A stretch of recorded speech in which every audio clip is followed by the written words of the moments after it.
Hello students, welcome back to RCI. क्या हाल चाल। तो आज आप लोग देखेंगे री नीट 22 का क्वेश्चन। ये क्वेश्चन देखिए सर, सॉल्यूशन भेज दीजिए इसका। कोई स्टूडेंट्स मुझे व्हाट्सअप किया है कि इसका सॉल्यूशन क्या होगा, मुझे बता दीजिए, ठीक है। यदि आपको भी इस तरह के सॉल्यूशन की आवश्यकता है तो आप मुझसे पूछ सकते हैं, मैं आपको इस छोटा सा क्लिप में समझाया करूंगा। ओके, चलिए अब क्वेश्चन पे चलते हैं। क्वेश्चन क्या है? In the diagram shown the normal reaction force between 2 kg and 1 kg, है ना। 2 kg and 1 kg आपको विजुअलाइज हो रहा होगा, है ना। कलर चेंज कर लेते हैं। यहाँ पे 2 kg और 1 kg के बीच पूछा गया है, ठीक है। तो एक बार जब हम इसको इधर ड्रॉ करते हैं ताकि आपको और अच्छा से विजुअलाइज हो, 30 डिग्री यहाँ पे आपका 30 न्यूटन, सॉरी 3 kg, उसके बाद फिर आपका है 2 kg, उसके बाद फिर आपका, इसको थोड़ा बड़ा बना लेते हैं, है ना, ये 1 kg है, ठीक, कोई इशू नहीं। अब यहाँ पे ही बताना है। आप जानते हैं नॉर्मल फोर्स पूछा गया है, तो ये नॉर्मल हमेशा सरफेस के अपोजिट साइड में लगता है। नॉर्मल हमेशा सरफेस के अपोजिट साइड में लगता है, बट घटना क्या है, यहाँ पे इस साइड से भी फोर्स लगा दिया और इस साइड से भी फोर्स लगा दिया। और consider the surface to be smooth, surface smooth है। इसका मतलब अब वस्तु किधर चलेगा, किधर की ओर जाएगा, एक चीज तो पहले ध्यान देना पड़ेगा, है ना। तो फाइनली अगर देखा जाए कि 60 न्यूटन इधर से लग रहा है और 18 न्यूटन इधर से लग रहा है ना। उसके बाद 18 न्यूटन वंस मोर, हाँ 18 न्यूटन इधर से लग रहा है, 7 न्यूटन इधर से। भाई मेरे, जब स्मूथ सरफेस है तो इस मास के कारण एक कंपोनेंट इधर भी लग रहा होगा जो ग्रेविटेशनल फोर्स होगा। यहाँ से अगर 30 डिग्री हम हटा लें अभी फिलहाल, तो 3 2 5 1 6 kg का है ही, तो mg नीचे की ओर लगेगा, और जो capital M is equal to हो जाएगा, या फिर हम इसको m टोटल लिख सकते हैं, m total is equal to 6 kg। तो नीचे की ओर यहाँ पे लग जाएगा mg, और mg से एक इधर की ओर कंपोनेंट आएगा जो, चूंकि नॉर्मल इधर लगेगा यहाँ पे, तो इधर mg cos थीटा, तो इधर mg sin theta, mg sin 30 degree, ठीक है।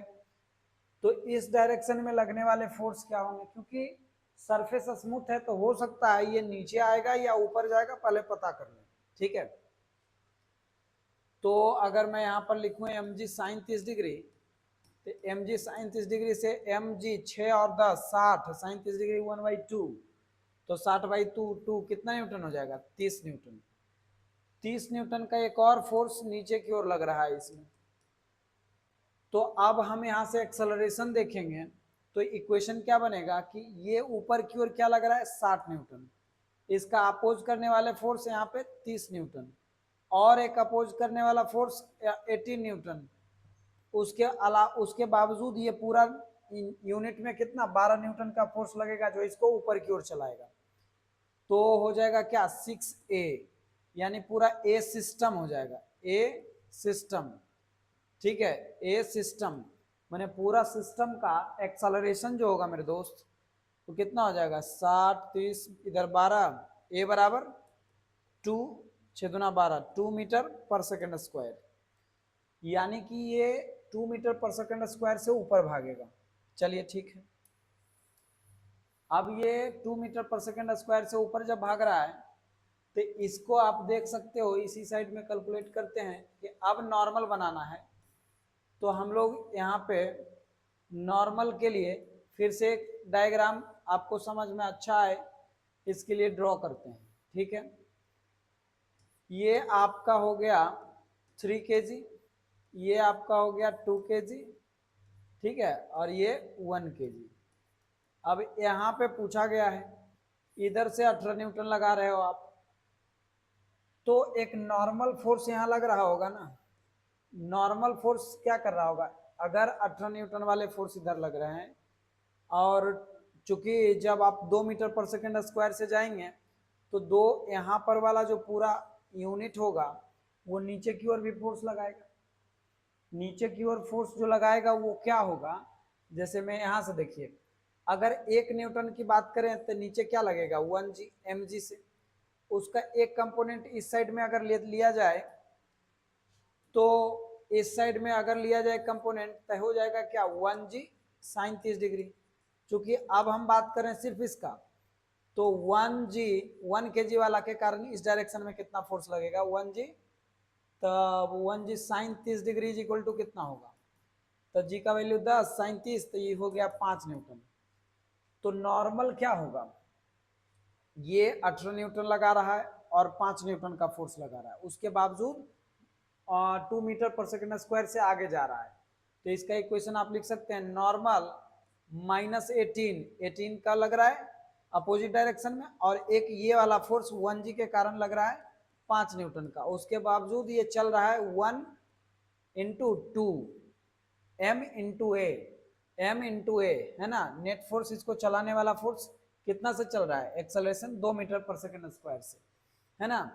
तो ये नॉर्मल बराबर अपने को 18 5 23 माइनस में 23 2 25, नॉर्मल आपका क्या निकल के आ जाएगा 25 न्यूटन।